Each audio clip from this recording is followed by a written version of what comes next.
नमस्कार। आज के इस खास विश्लेषण में हम बात करेंगे हमारी अर्थव्यवस्था के बारे में। ये कोई किताबी ज्ञान नहीं है, बल्कि ये समझना है कि हमारी वित्तीय दुनिया आखिर काम कैसे करती है, कैसे बढ़ती है और समय के साथ इसमें क्या-क्या बदलाव आते हैं। तो चलिए, बिना किसी देरी के सीधे उन बुनियादी बातों पर चलते हैं जो हमारे रोजमर्रा के जीवन और पूरे देश की दिशा तय करती हैं। आज की हमारी इस चर्चा का एजेंडा बहुत ही स्पष्ट है। हम शुरुआत करेंगे अर्थव्यवस्था की बुनियादी बातों से, फिर इसकी संरचना और विभिन्न क्षेत्रों को समझेंगे।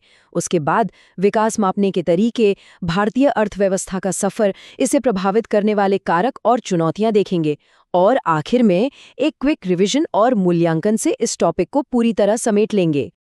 तो आइए सबसे पहले भाग की ओर बढ़ते हैं, अर्थव्यवस्था की बुनियादी बातें।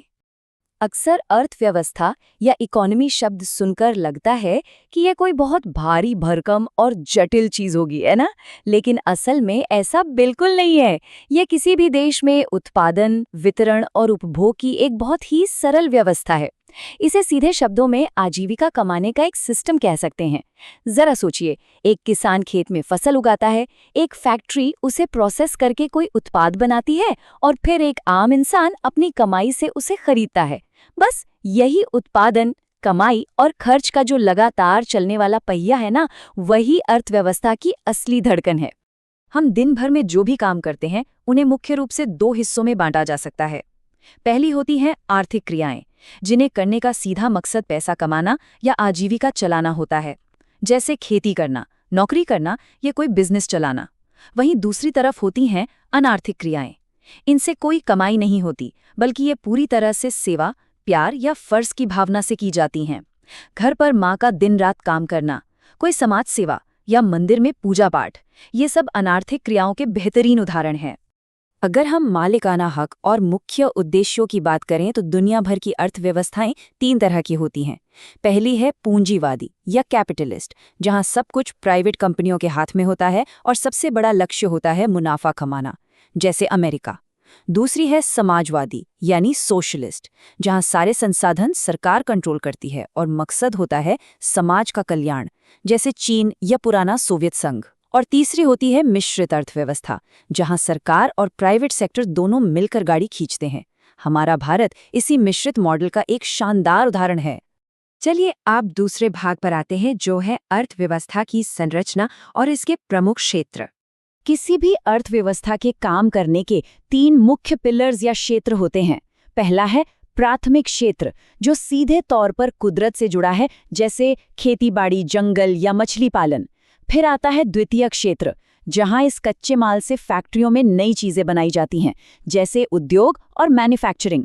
और सबसे आखिर में आता है तृतीयक क्षेत्र, जो इन दोनों को सपोर्ट करता है, यानी सर्विस देता है, जैसे बैंक, शिक्षा और ट्रांसपोर्ट। एक उदाहरण से समझें तो खेत में टमाटर उगाना प्राथमिक है, उसकी केचप बनाना द्वितीयक है और फिर ट्रक से उसे सुपरमार्केट तक पहुंचाना तृतीयक क्षेत्र का काम है, बिल्कुल एक चेन की तरह। अब आगे बढ़ते हैं भाग 3 की तरफ, विकास को मापना। आखिर हमें पता कैसे चलेगा कि देश तरक्की कर रहा है या नहीं? देखिए, सच्चा आर्थिक और मानव विकास सिर्फ तिजोरी भरने का नाम नहीं है। इसके मापदंड बहुत व्यापक होते हैं। बढ़ती हुई आय के साथ साथ क्या देश में साक्षरता और शिक्षा बेहतर हो रही है? क्या स्वास्थ्य सुविधाएं और पर्याप्त पोषण मिल रहा है? क्या रोजगार के नए अवसर बन रहे हैं? और क्या लोगों का जीवन स्तर सुरक्षित और बेहतर हो रहा है? जब इन सभी मोर्चों पर एक साथ सुधार होता है, केवल तभी हम उसे सही मायनों में विकास कह सकते हैं। वैसे विकास को मापने का जो सबसे मुख्य और बुनियादी तरीका है, वो है प्रति व्यक्ति आय, यानी पर कैपिटा इनकम। इसका फॉर्मूला बहुत सीधा है। किसी देश में एक साल के अंदर जितनी भी चीज़ों और सेवाओं का उत्पादन हुआ, उसकी कुल वैल्यू को राष्ट्रीय आय कहते हैं।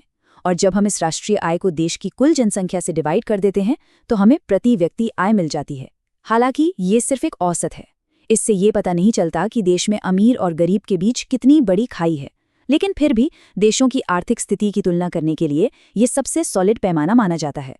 अब रुक करते हैं भाग 4 का, हमारी अपनी भारतीय अर्थव्यवस्था। भारतीय अर्थव्यवस्था का सफर वाकई किसी रोलर कोस्टर से कम नहीं रहा है। आज़ादी से पहले ब्रिटिश राज में हमारा जमकर आर्थिक शोषण हुआ। उस समय कृषि की हालत बेहद खस्ता थी और गरीबी चरम पर थी। फिर आया 1947 का ऐतिहासिक साल, जब आज़ादी मिली और देश ने अपनी कमान खुद संभाली।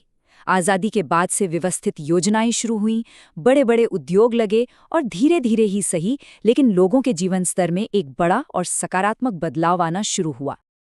आज़ादी के बाद इसी विकास को एक सही दिशा देने के लिए 15 मार्च 1950 को योजना आयोग या प्लानिंग कमीशन बनाया गया था। इसका काम था देश के लिए आर्थिक नीतियां और प्लान तैयार करना। लेकिन जैसे जैसे समय बदला, नई ज़रूरतें सामने आईं। इसी को देखते हुए 2015 में योजना आयोग की जगह नीति आयोग ने ले ली।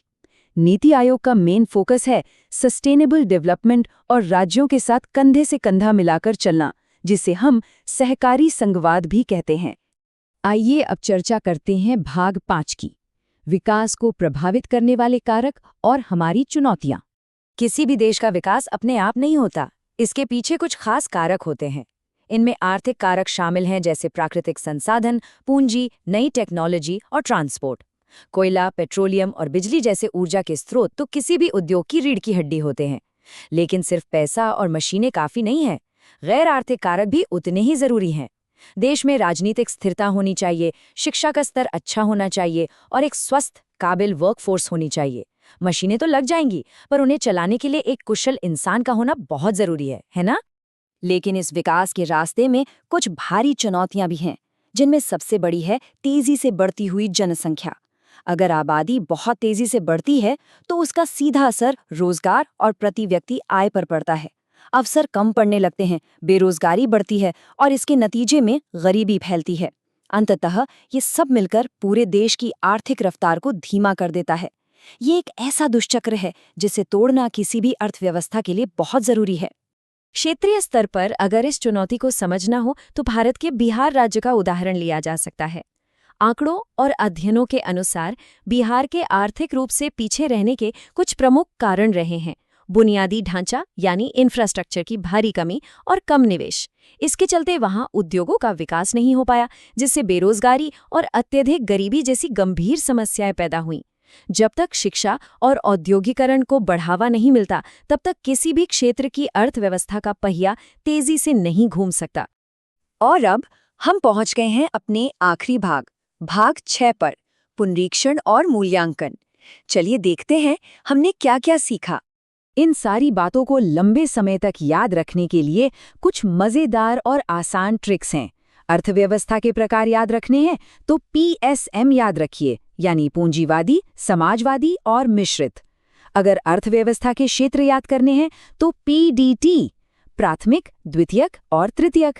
और अगर मानव विकास के पिलर्स याद रखने हैं तो IEHE, यानी आय, शिक्षा, स्वास्थ्य और रोजगार। बस ये छोटे छोटे सूत्र दिमाग में बिठा लीजिए और पूरी अर्थव्यवस्था का ढांचा हमेशा के लिए याद हो जाएगा। अब इस पूरी चर्चा को समेटते हुए एक बहुत ही महत्वपूर्ण सवाल सामने आता है, जो अक्सर परीक्षाओं में भी पूछा जाता है। भारत को मिश्रित अर्थव्यवस्था क्यों कहा जाता है? इसका सीधा और सटीक जवाब ये है कि हमारे यहाँ सरकार और प्राइवेट सेक्टर दोनों मिलकर अर्थव्यवस्था की गाड़ी चलाते हैं।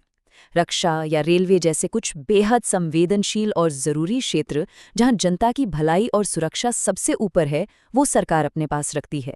वहीं दूसरी तरफ बाकी उद्योगों में प्राइवेट कंपनियों को व्यापार करने और बढ़ने की पूरी आज़ादी होती है। ये एक बहुत ही शानदार बैलेंस है।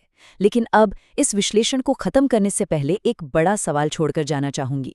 जिस तेजी से आज टेक्नोलॉजी और ग्लोबल मार्केट बदल रहे हैं, क्या आने वाले दशकों में भारत की ये मिश्रित अर्थव्यवस्था एक नया रूप लेगी, या क्या प्राइवेटाइजेशन पूरी तरह से हावी हो जाएगा? इस पर जरूर विचार कीजिएगा। इस चर्चा में हमारे साथ जुड़ने के लिए बहुत बहुत धन्यवाद।